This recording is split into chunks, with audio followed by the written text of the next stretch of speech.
Aaron Glenn and Darren Mougey come from two different backgrounds. So how do they navigate a disagreement in the draft room? I think they have ways to work around it, and I'll explain what they are today on Locked On Jets.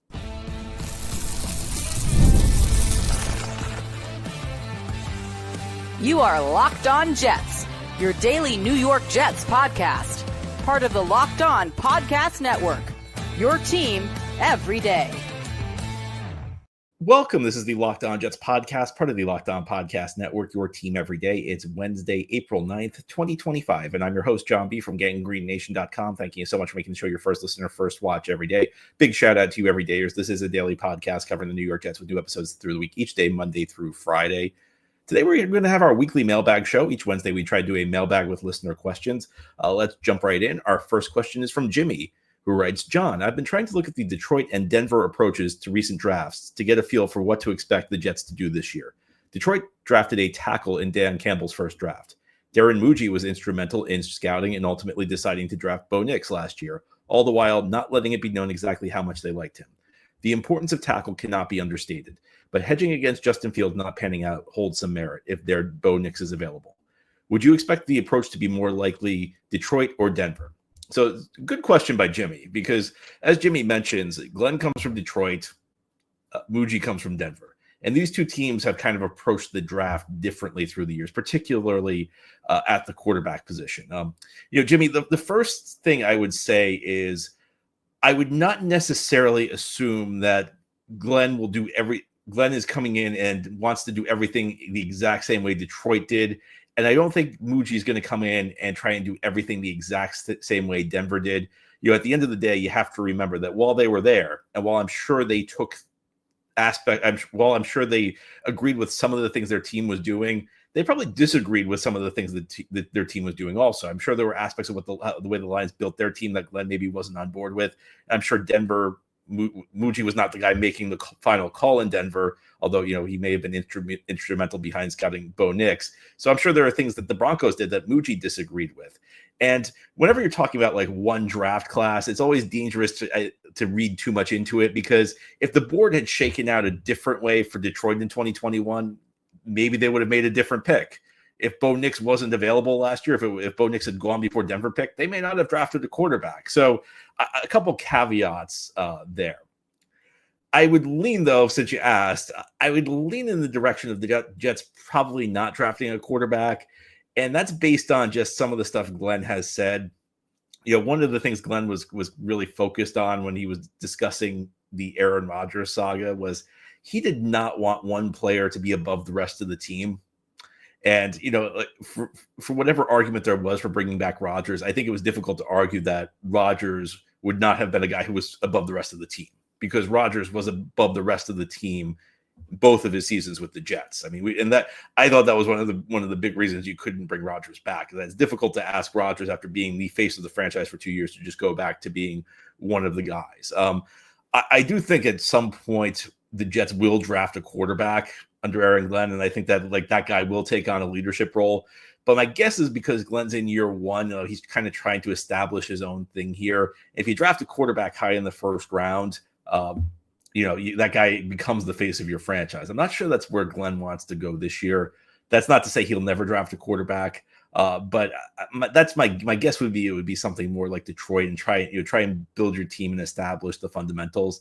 That said, I mean, I could not rule out the Jets drafting a quarterback, and I think more than anything else, the reason I don't think the Jets are going to draft a quarterback is I don't think there's going to be a quarterback prospect available at 7 who will justify the pick. And so I started thinking about, what set Bo Nix apart. And the thing with Bo Nix was he was not a guy who overwhelmed you with physical tools, but what he had a lot of experience. And I think sometimes we sell short the value of a quarterback having playing experience in college, because in the NFL, you come in and a lot of guys are just trying to keep their head above water, because they're seeing defensive concepts they've never seen before. The passing game concepts become more complex. So a guy like Bo Nix, he at the time he left Oregon, he actually had the record for NCAA football games started at quarterback.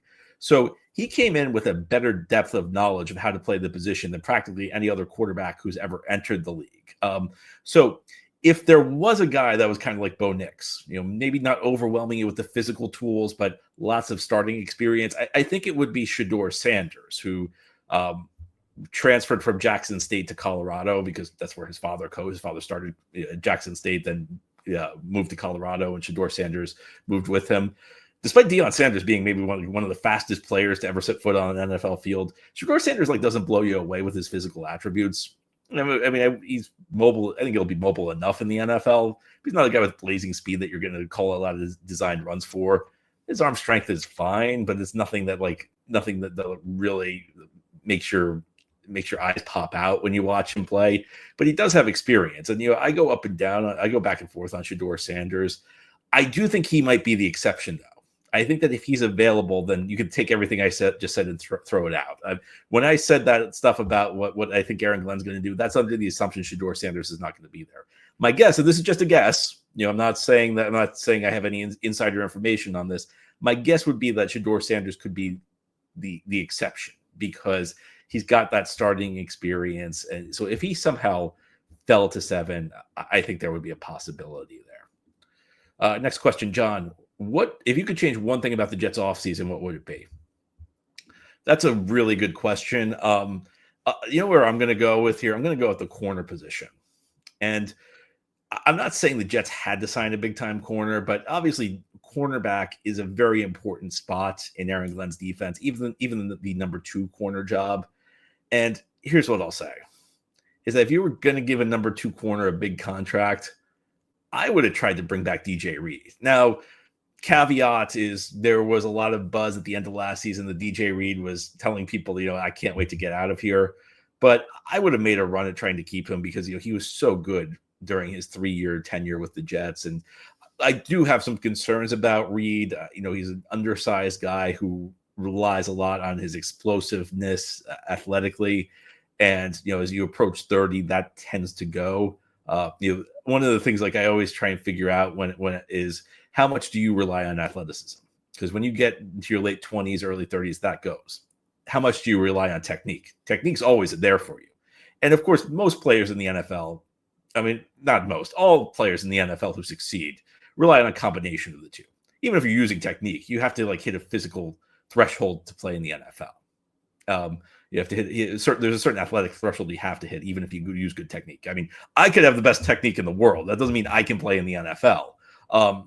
So I do worry a little bit about DJ Reed, how he's going to age because he's so undersized. He really does lean into his athleticism a little bit more. But I like the idea of rolling the dice on DJ Reed having a graceful aging curve better than I like the idea of we're going to turn Brandon Stevens into something.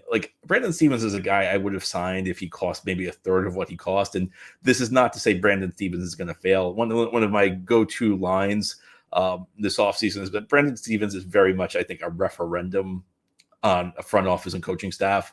That's not to say this is the only player we'll ever judge Aaron Glenn and Darren Mougey on, but this is the type of move where you've gone out on a limb and you've given a guy a bigger contract than his play to date justifies because you believe you can turn him into something. Question is, can you? And that's something we'll find out in the days and weeks ahead. But I'll tell you something, I would have rather just kept DJ Reed and rolled the dice with him. I think that may have been a better bet for this team. Now, here on the Locked On Jets podcast, let's talk trades. It's the offseason. Everybody wants to talk blockbuster trades. Is there a key Jets player who's been a cornerstone guy the last couple of years it would make sense to trade because there's a lot of depth at his position? I'll have some thoughts on that, and I'll give them to you as we continue here on this Wednesday mailbag edition of Locked On Jets. Today's mailbag edition of Locked On Jets is brought to you by FanDuel. The NFL playoffs are almost here, and FanDuel is giving new customers an incredible way to get in on the action. Right now, when you join FanDuel and place your first $5 bet, you'll get $250 in bonus bets if your bet wins. You got to love how FanDuel makes betting so easy, whether it's picking your favorite team or diving into player props. From three-pointers to steals and assists, FanDuel has so many ways to bet on your favorite player props. Plus, after the game tips off, you can even combine live prop bets into a same-game parlay for a chance to win big. Of course, March Madness is now over. Congratulations to the Florida Gators for winning the national championship. They're third in school history and first since 2007. But now the NBA playoffs are heating up. It'll be very exciting, especially in that Western Conference. And FanDuel is the place to get in on the action. Don't miss out. Head to FanDuel.com and claim your $250 in bonus bets today. Again, head to FanDuel.com to claim that $250 in bonus bets today.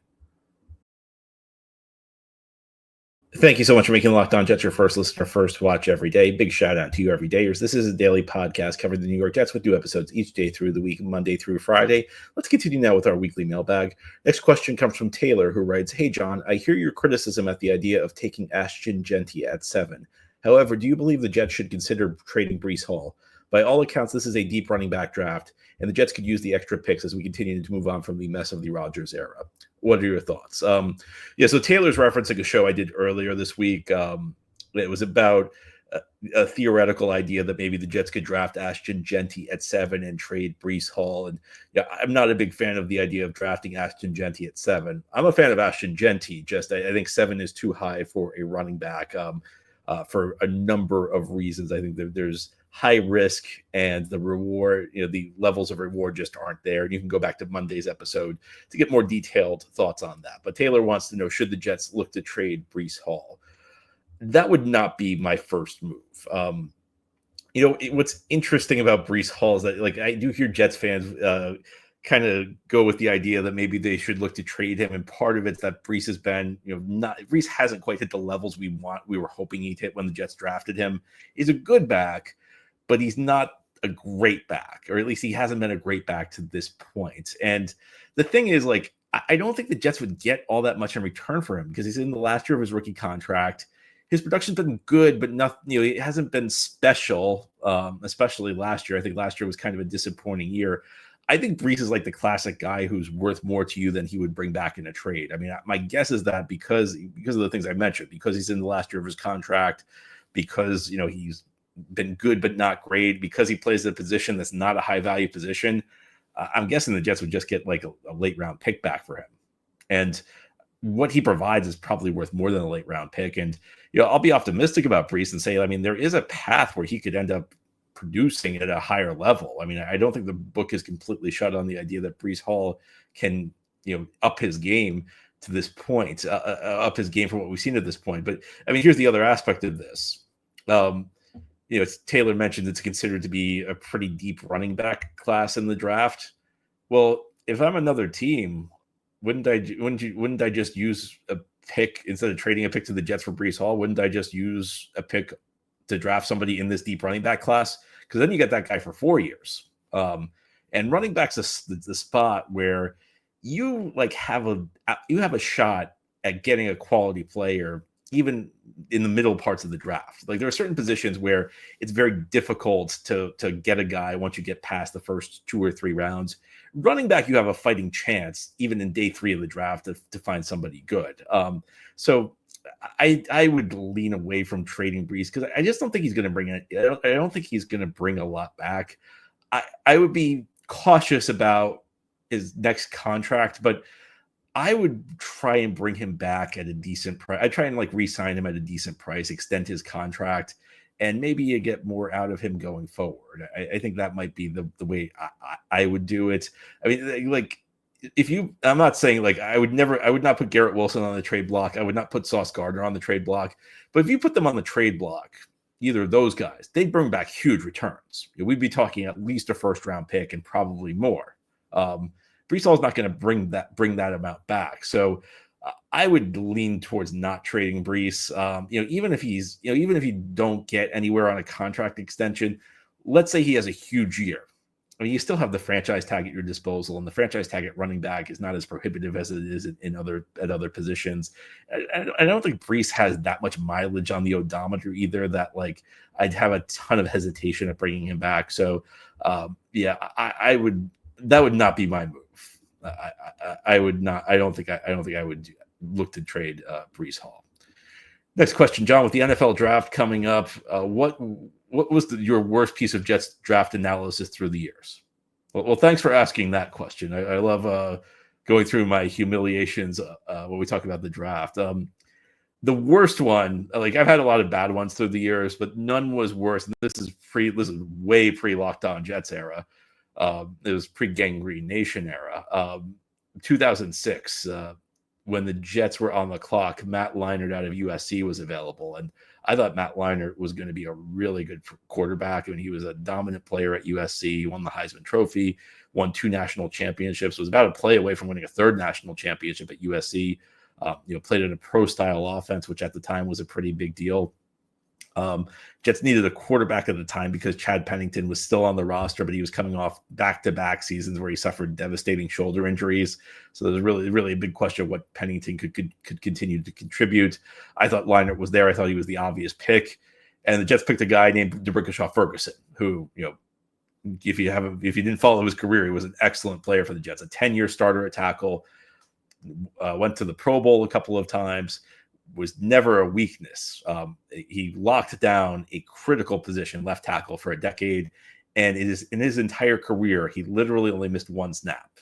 And that snap was on a trick play. It was the last play of the 2008 season, where it was a desperation situation for the Jets. And the Jets actually put Darrelle Revis in at left tackle on that play. And the reason was they were like on the shadow of their own goal line. So they were going to do one of those plays where like you hit a short pass, then you just lateral the ball around.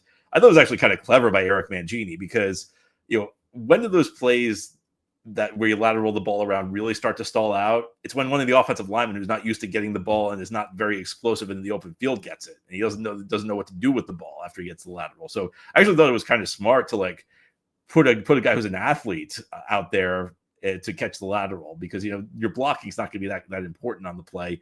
Your biggest contribution on that play, even if you're lining up on the offensive line, is down the field to receive a lateral. But yeah, like clearly that was not an inspired piece of analysis by me when I wanted the Jets to pick Matt Leinart. Matt Leinart was drafted by the Arizona Cardinals, and he was a bust. He did not pan out whatsoever for Arizona.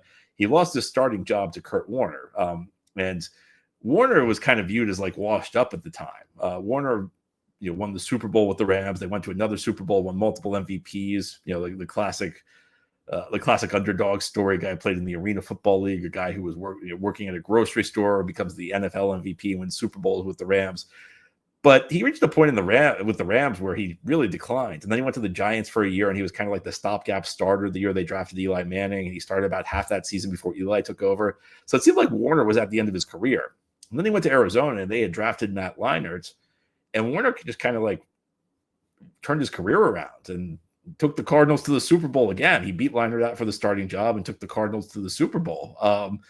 But Leinart never developed, and I think the Cardinals were hoping that some time on the bench would do him good, and he could take over when Warner retired. But it just did not pan out whatsoever. So, I've had a lot of bad Jets draft takes through the years, but I don't think there's been any that was worse than saying the Jets should draft Matt Leinart over to Breakout Ferguson. Now, here on the Locked On Jets podcast, let's turn our attention to one of the biggest needs on the Jets roster. It's the tackle position. And there's a familiar face who's still out there. And there's going to be I got a question. Is this a guy the Jets should look to bring back, even though he was not a popular player? Let's discuss that as we continue here on this Wednesday mailbag edition of Locked On Jets. Today's episode of Locked On Jets is brought to you by Chewy. You probably heard of Chewy. They really do have everything you need to keep your pet happy and healthy. Whether you're shopping for food treats or even pet healthcare, Chewy makes it fast, easy, and affordable. With over 100,000 products from all your favorite brands, Chewy has everything your pet needs, from food and treats to toys, beds, and grooming. It's not just for dogs and cats. They've got supplies for birds, fish, reptiles, and small pets too. Chewy also makes it easy to manage your pet's health with prescriptions, telehealth visits, and even in-person vet clinics rolling out nationwide. Auto Ship is a game changer. You can set up automatic deliveries for food treats or any essentials so you never run out. You can easily change or cancel it anytime. Chewy has everything you need to keep your pet healthy and happy. Right now, you can save $20 on your first order and get free shipping by going to chewy.com or clicking the link in the description. Save $20 off your first order with free shipping by clicking the link in the description. Minimum purchase required. New customers only. Terms and conditions apply. See site for complete details. This is the Locked On Jets podcast. On this Wednesday, we're doing our weekly mailbag show. Our next question, John, I know this might sound crazy, but what do you think about the Jets potentially re-signing Tyron Smith to play right tackle? I know he did not have a great year with the Jets last year, but if you look at a lot of NFL free agent lists, he's one of the top tackles available. Could he be the least bad option of the bad options? Well, that's certainly thinking outside the box. I think the answer to that would be no. So I will give you a bit of a controversial take. Is on some level, I actually think the Tyron Smith signing, even in retrospect, was the right one for the Jets because he did not play anywhere close to the level of the Dallas version of Tyron Smith, but he was not like a total disaster at the tackle position. He was not an elite player. He was probably like a bottom tier starter, but a bottom tier starter at tackle is actually something with a degree of value. You know, there's a difference between being a bottom tier starter and being a traffic cone out there who can't block anybody. And Tyron Smith struggled. And I think a lot of the issues fans have with Tyron Smith is we're comparing him to the player he used to be. We're comparing him to the expectations. The player he was, you know, was still like a starting caliber tackle. And I'll take it a step further. I'm of the mindset that Olu Fashanu was not ready to play week one. And I've also have the mindset that Olu Fashanu developed during the course of the season on the practice field and was ready to take over halfway through the season. So Tyron Smith kind of got you, kind of like bridged the gap. He got you through that halfway point of the season that you needed to get to. And then Fashanu took over, and Smith's deal was primarily incentive based, and the incentives were playing time. So Jets didn't pay all that much for him. So, you know, I think it wasn't like a disaster. I don't think it was a good signing, but I don't think it was. I think you could make a case it was worth it. I think the signing clearly was not as good as we were hoping it would be. And I think the 2024 Jets, like part of the theory behind them being Super Bowl contenders, was guys like Tyron Smith continuing to play at an elite level. Because a guy like Tyron Smith, when he was playing at his peak, he's a guy who transforms your offensive line. And when he's a bottom tier starter, you know, it causes you issues. All of that said, you know, he's not going to get better. He's not going to get healthier. He's not going to get more durable. The guy we saw last year, bottom tier starter, and clearly heading in the wrong direction, clearly showing signs of decline. And I think if we continue on this current trajectory, it's very difficult for me to see him being even like a passable starter this year. So, and the other aspect of this is there's no scenario where I would move Olu Fashanu to right tackle. You know, I think the Jets got to get themselves out of the mindset that we're moving a guy who found a home. Fashanu's best play last year was after he took over at left tackle. Jets drafted him to be their left tackle. So if you're signing Tyron Smith, he's played left tackle, you know, pretty much his whole career. Are you going to move him to right tackle? You're going to have him change positions at this point in his career. You know, I don't know that that's a great idea. And I'm certainly not moving Olu Fashanu. Next question, John. Who's your breakout candidate for the Jets this year? Well, breakout candidates are usually second-year players. So, you know, Fashanu is too easy of an answer. And I thought he played very well near the end of his first season. I might go Isaiah Davis. You know, I'd love to say Braylon Allen, but I think Braylon Allen quietly had a difficult season after a very impressive first month. Isaiah Davis kind of like blended into the background, and you know, then he got his chance late in the season and actually did some good things. And part of this goes back to something I said earlier, is that at the running back position, you know, sometimes a fifth round pick can pan out. The hit rate in the fifth round for running backs higher than it is at other spots. And that goes, a lot of this goes into like the way the running back position has been devalued in the current NFL. So that would probably be my guy. And, you know, Aaron Glenn made the comment that the Jets are going to have like a 3-man rotation in the backfield. So I might go Isaiah Davis, hoping that like he picks things up. Yeah, I don't really know where else I would go. I mean, I don't know that Quantez Stiggers is really going to get much of a chance. So it's a tough call, but I think I'd go with it. I mean, it would be great if it was Brandon Stevens, who, you know, did not have a great year last year with Baltimore. If he like turns into the player the Jets were hoping that the Jets paid for, that would be a huge thing for the team. But I'll go Isaiah Davis.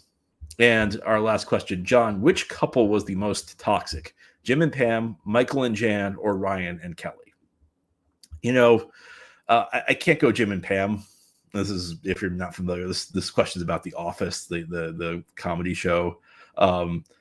I have a hot take on this. I actually think Jim should have stayed with. I think Jim would have been better off staying with Karen. And like, if you rewatch the show, you realize Karen did nothing wrong. Like, Karen was really good for him. It's got to be though between Michael and Jan and Ryan and Kelly. And I mean, that dinner party episode, that was something else. I mean, the one thing about Michael and Jan is they did close the sale when they had the local politician at Chili's. They did like do very well at a tandem sale. Doing a tandem sale, but man, that dinner party episode, even though Ryan and Kelly have more longevity, even though Ryan and Kelly had a bad relationship for longer, I mean, that dinner party episode of The Office, that was an all-time uncomfortable episode because of Michael and Jan's relationship. So I got to go Michael and Jan. And thank you for that question. If you're on Locked On Jets, you get all kinds of opinions, football and The Office. But that's all for today's episode. This has been the Locked On Jets podcast, part of the Locked On Podcast Network. Your team every day is our motto. As always, if you enjoyed the show, hit the subscribe button where you're watching or listening so that you'll never miss an episode. If you enjoy the show and you're listening on a podcast source, please give it a 5-star review. And if you're watching on YouTube and enjoy the show, give this episode a big thumbs up. Helps us out, helps other Jets fans find the podcast. Enjoy your Wednesday, everybody. We'll be back tomorrow to talk more Jets.